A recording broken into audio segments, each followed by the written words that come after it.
Berjumpa lagi teman-teman di channel Zarina Official, channel yang akan membagikan tentang dunia persifutan.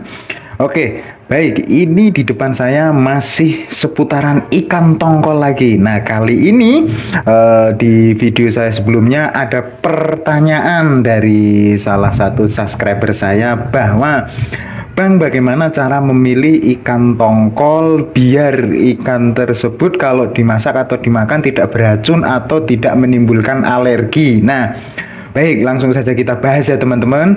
Kalau untuk masalah alergi itu kan tergantung orangnya.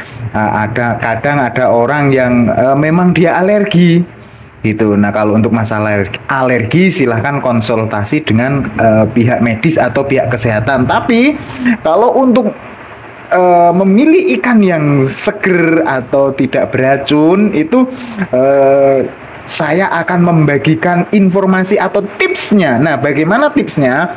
Yang pertama itu jelas wajib kita harus memilih tongkol yang fresh. Kenapa sih Bang harus fresh terus, harus fresh terus? Karena yang fresh itu ya kualitasnya tentu bagus. Begitu ya teman-teman. Nah, bagaimana untuk mengetahui tingkat kefreshannya? Nah, saya sudah membikinkan videonya sebelumnya. Saya sudah bikin video intinya gitu. Nah, saya akan kupas sedikit gitu. Nah, untuk melihat tongkol yang fresh, ini di bagian mata jelas masih bening seperti ini ya teman-teman. Nah, ini bercak darahnya aja masih keluar nih. Nah, ini darahnya masih keluar. Di dalamnya, insangnya itu juga masih merah tuh masih merah. Tuh, masih ada darahnya juga di tangan saya. Ya.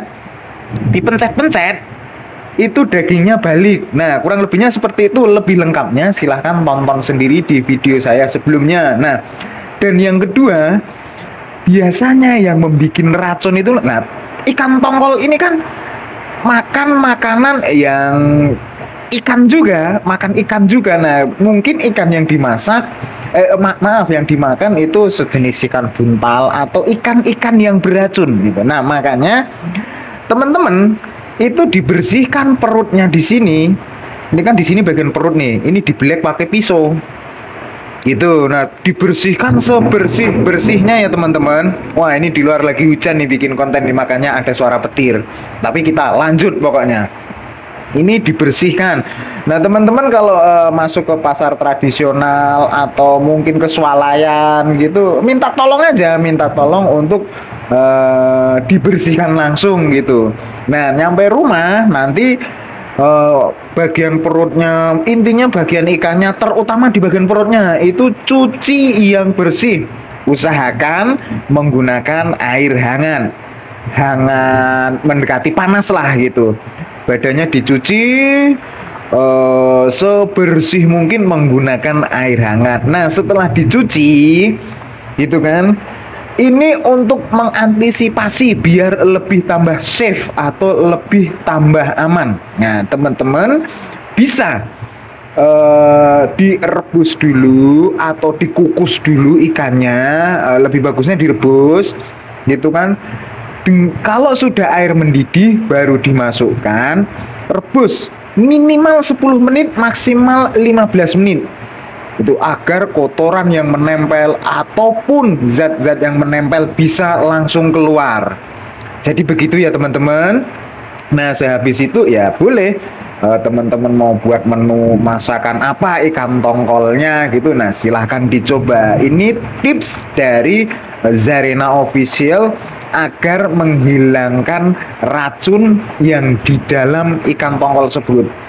Sebenarnya ikan tongkol itu nggak beracun, cuman yang di dalam perutnya ini kadang ada ikannya itu memakan ikan yang beracun. Nah, ini kalau menurut dari analisa saya, sebenarnya ikan tongkol ini nggak beracun. Orang sejenis ikan tongkol, cakalang gitu, itu biasa kok dimakan mentah. Yang penting masih fresh. Nah, untuk melihat bagaimana freshnya, itu kan lebih bagusnya temen-temen nih beli ke nelayan atau ke pasar, khususnya kalau di daerah DKI Jakarta ke Muara Angke lah gitu. Itu harus ke nelayan harian. Wah, ada suara petir nih di luar nih. Ada ke nelayan harian karena sorenya berangkat, paginya mereka bersandar. Nah, itu bagus, fresh sekali ikannya. Jadi kurang lebihnya begitu ya teman-teman, untuk melihat atau memilih ikan yang benar-benar terjamin kefreshannya gitu. Tapi apakah kalau misalkan nih Bang, saya belinya itu tuh sudah 24 jam, bagus, ikan tersebut tergolong masih fresh. Artinya 24 jam itu diangkat dari kapal ya, dari perahu nelayannya gitu. Yang penting di pedagangnya itu esnya cukup memadai untuk membuat ikan tetap seger, tetap dingin begitu ya teman-teman. Oke, cukup di sini saja videonya dan semoga bermanfaat. Sampai berjumpa lagi di video saya selanjutnya. Bye bye.